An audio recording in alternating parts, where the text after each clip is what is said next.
Hello les amis, j'espère que vous allez bien. Nouvelle vidéo et cette fois-ci nostalgique, mes premiers coups de cœur en termes de score de musique de film. Alors, c'est parti.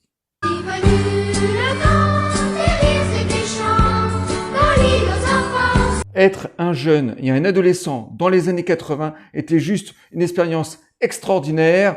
Alors les années 80 étaient une année florissante, à la fois au niveau des réalisateurs, des producteurs, des scénaristes, avec des scénarios inventifs. Alors, faut pas oublier une chose, c'est que Hollywood est quand même une industrie qui fait de l'argent, mais il y avait énormément d'artisanat à cette époque et ça se ressentait. Alors, notre cinéphilie à Vincent et à moi est surtout née au milieu des années 80, à partir de 85. Mais avant ça, il y avait les premiers balbutiements, des expériences cinématographiques qui nous ont mis la puce à l'oreille, hein, je dirais. Et ma première expérience personnelle, pour moi en tout cas, ça a été la première lecture du Retour du Jedi que j'étais voir en 83. J'avais 8 ans à l'époque, j'arrivais pas encore à comprendre tout ce qui se passait en alchimie dans mon cerveau quand j'ai vu ce film. Il s'est opéré quelque chose et là je sentais qu'il y avait quelque chose qui se passait avec le 7e art. Je comprenais absolument rien à ce qui se passait au niveau du scénario, à part peut-être les grandes lignes, mais tout ce qui était sociopolitique, c'était totalement abstrait pour moi. Mais je me rappelle encore de certaines scènes qui m'avaient énormément marqué, comme la scène avec le Rancor, quand Luke est enfermé dans la cage avec le Rancor, qui m'avait effrayé. Et puis toutes ces scènes d'action avec ces vaisseaux spatials, au niveau de l'attaque de l'étoile de la mort, qui était juste extraordinaire. Et quelques années plus tard, bien sûr, j'étais un peu plus âgé, et à 11 ans, j'étais voir Rocky IV dans un cinéma de quartier. C'était une expérience extraordinaire. Je me rappelle de ce 1,85, cette image qui prend tout l'écran, était extraordinaire. Je me rappelle bien sûr quelques bribes du combat entre Rocky et Ivan Drago, hein, sur écran géant, c'était juste extraordinaire et puis impressionnant. Et puis quelques années plus tard, il y aura des films comme Roger Rabbit qui va être extraordinaire aussi. Predator avec une trouille que je me souviens mémorable. Il y aura Police Academy 3 aussi que j'étais voir dans la même période. Over the Top dans la même période que Rocky IV. Et tous ces films-là, ça a apporté le grain de sel à ma cinéphilie. Alors je sais qu'en ce moment il y a une petite guerre entre cinéphage et cinéphile. Pour moi, ça n'a aucun sens, aucun intérêt.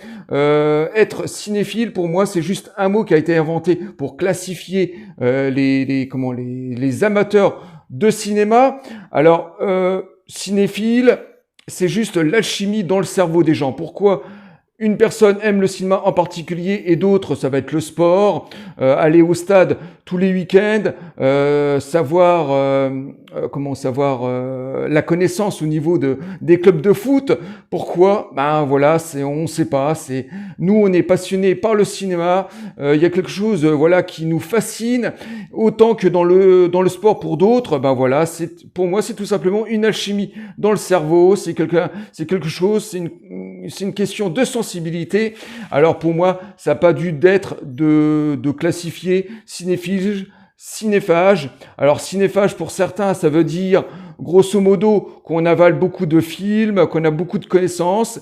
Et être cinéphile, on garde ça pour l'élite, pour les professionnels. Pour moi, ça n'a aucun sens. Pour moi, on est tous cinéphiles, on est tous amateurs de cinéma, de toute manière. Alors, bien sûr, le cinéma s'est inscrit pour nous à partir du milieu des années 80 et la musique de film va s'inscrire forcément quelques années plus tard. Et je me souviens parfaitement de cette année 88 et là, ça a été une découverte totale pour des centaines de compositeurs.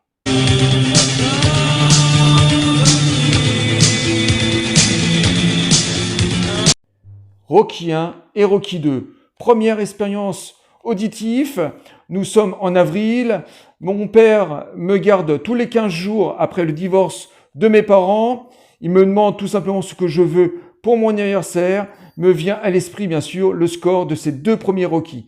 La première expérience dans la saga est en 85 avec Rocky 4 et je suis bouleversé par la découverte de ces scores, émerveillé, tout simplement parce que c'est un score américain composé par Bill Conti, mais c'est pas seulement une musique orchestrale à l'américaine, mais c'est aussi une fusion de styles. On retrouve du jazz, du free jazz, de la funk au niveau des percussions et de ces chansons pop, et de l'a cappella. Et on se souvient bien sûr tous de ces thèmes émotionnels et galvanisants. Alors je vais pas m'attarder trop sur les Rocky, tout simplement parce que j'avais fait des vidéos il y a plus d'1 an et des podcasts, donc je vous renvoie à ces vidéos. En tout cas, ces 2 premiers scores m'ont marqué à jamais et m'ont mis le pied à l'étrier au niveau des scores de musique.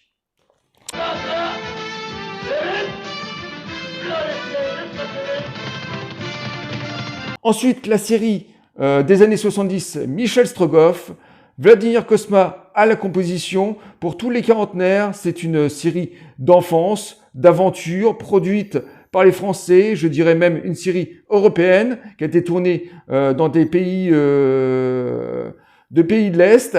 Et cette musique est juste extraordinaire, tout simplement parce que c'est une fusion de styles à la fois folk, tribal et d'orchestration. Alors au niveau de son générique, on est dans des percussions tribales avec une chorale de voix masculine qui nous met dans le bain de ce conte russe d'aventure. Au niveau des thèmes émotionnels, il y a beaucoup de piano et d'orchestre à cordes, surtout sur le thème de Nydia. Il y a aussi des thèmes comiques avec les journalistes. Si vous connaissez la série, il y a des journalistes qui traversent l'aventure de Michel Strogoff.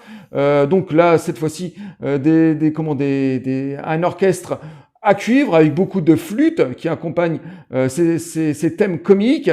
Et cette musique est juste extraordinaire parce que on retrouve des chants traditionnels tziganes et russes. Donc une très belle composition Vladimir Cosma qui va me permettre de faire connaissance avec ce très grand compositeur européen qui est Vladimir Cosma, qui n'a pas eu la chance de faire une carrière internationale, ou très très peu en tout cas, comme ça va être le cas pour Ennio Morricone, qui d'abord qui a été connu en Europe et ensuite aux États-Unis et partout dans le monde, et qui a été reconnu comme un des plus grands compositeurs de musique de film. Vladimir Cosma, ce sera plus compliqué pour lui, il restera certes un des plus grands compositeurs européens, mais sur le plan mondial, malheureusement en dessous. En tout cas, Michel Strogoff, une des plus grandes musiques de film qui va me marquer.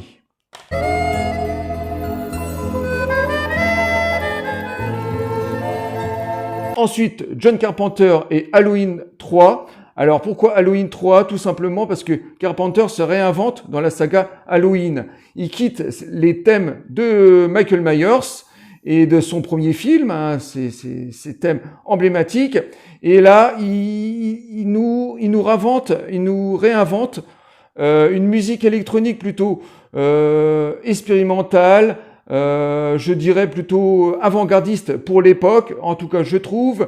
Et ces thèmes sont juste magnifiques, aussi bien sur les thèmes émotionnels qui se marient parfaitement avec les personnages, autant que dans les scènes d'action avec cette musique électronique longéline et cette Halloween 3 et ma première expérience dans la saga. J'ai même pas découvert la musique du tout premier, mais par le troisième, et ça a été une vraie claque. Et ensuite, j'ai continué sur la carrière de John Carpenter.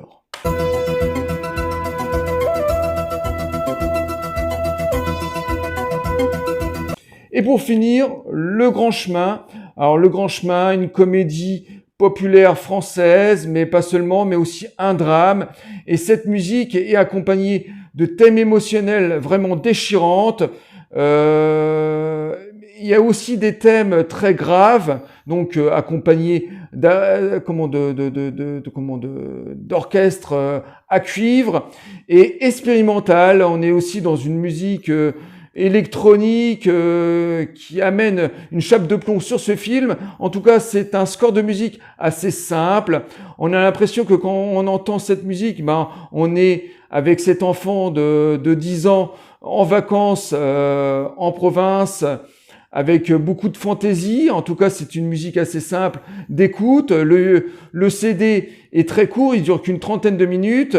Il y a une quinzaine de thèmes assez courts et c'est à la fois facile d'accès et en même temps une orchestration assez grave, assez inventif et avec des petites ballades. Enfantines. En tout cas, c'est une fusion de styles et un score qui m'a marqué dans le cinéma français.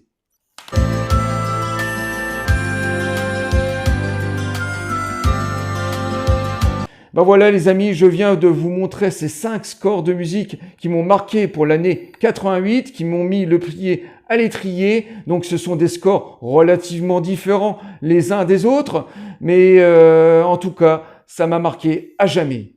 Ben voilà les amis, moi je vous dis à très bientôt pour une nouvelle vidéo. Bye, au revoir les amis.